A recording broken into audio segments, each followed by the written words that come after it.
I can also confirm today that I have reasonable grounds to believe, on the basis of evidence collected and examined by my office, that Israeli Prime Minister Benjamin Netanyahu and Minister of Defense Yoav Gallant bear criminal responsibility for the following international crimes committed on the territory of the State of Palestine from at least the 8th of October 2023.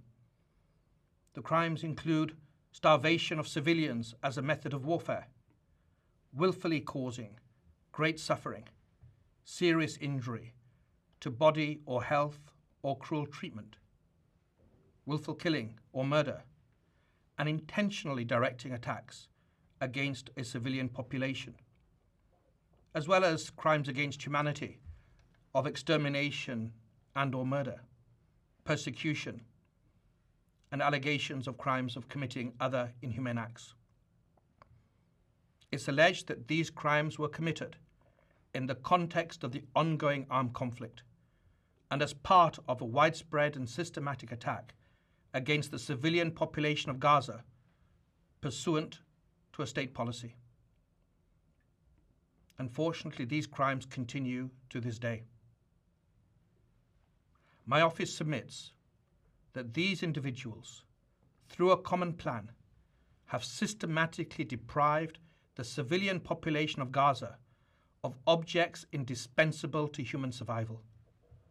We have reached that conclusion based upon interviews with survivors, many eyewitnesses, experts, from satellite imagery, statements from Israeli officials, including the 2 individuals subject to the present application, as well as based upon several hundred authenticated videos, photographs, and audio recordings, many of which were taken and shared by victims and eyewitnesses themselves.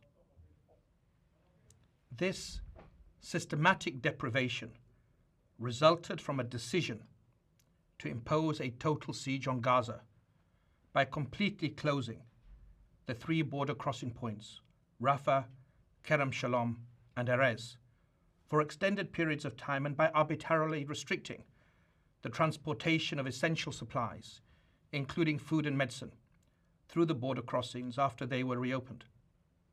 The siege, the total siege, also involved cutting off cross-border water pipelines from Israel to Gaza, which is the principal source of clean water for the population in Gaza.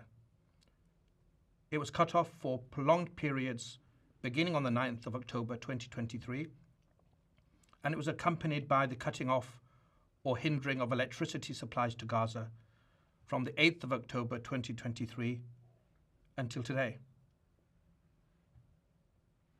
That conduct took place alongside attacks that killed civilians, including people queuing for food, the obstruction of aid delivery by humanitarian organizations, and attacks on aid workers that forced many of those same humanitarian organizations to either cease operations or limit their life-saving efforts in Gaza.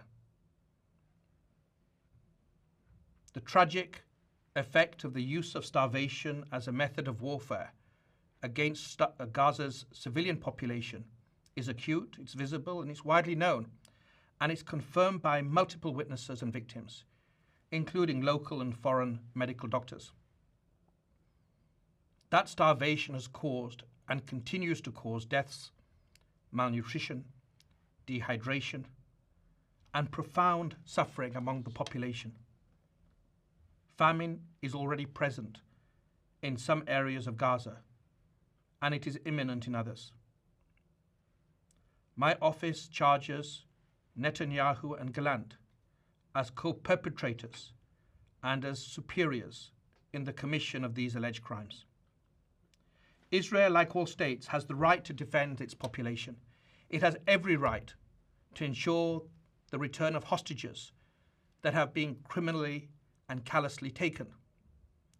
Those rights, however, do not absolve Israel of its obligations to comply with international humanitarian law. Intentionally causing death, starvation, injury, and suffering to the civilian population, including so very many women and children, are criminal means to achieve military and political goals. That's what we allege. As I have repeatedly underlined, since last year in Egypt, in Israel, and in Palestine, and again this year, those who do not comply with the law should not complain later when my office takes action based upon solid evidence. That day has come. Today we underline in the clearest possible fashion that international law and the laws of armed conflict apply to everyone. No foot soldier, no commander, no civilian leader, no one can act with impunity. Nothing on earth can justify willfully depriving human beings, including women and children, babies, the old and the young, of the basic necessities required for life. Nothing on earth can justify hostage taking or the targeting and killing of civilians.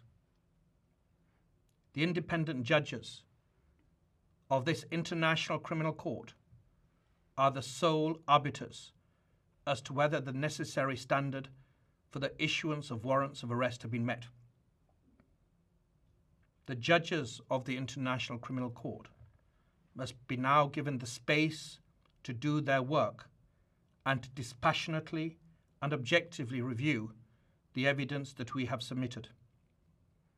Should the learned judges approve my applications and issue the requested warrants, I will work closely with the registrar of the court to apprehend the named individuals.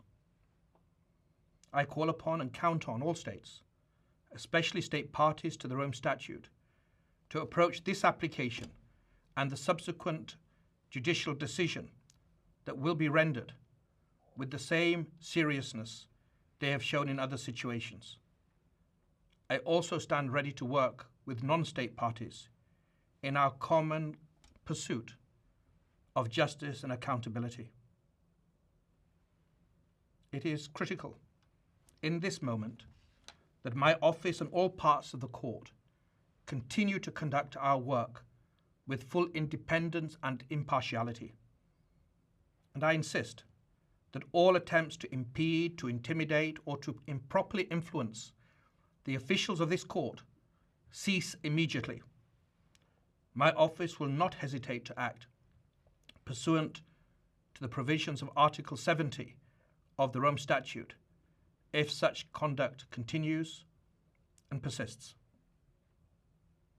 We will also submit further applications for warrants of arrest if and when we determine, after independent and objective analysis, that the threshold of realistic prospect of conviction has been met.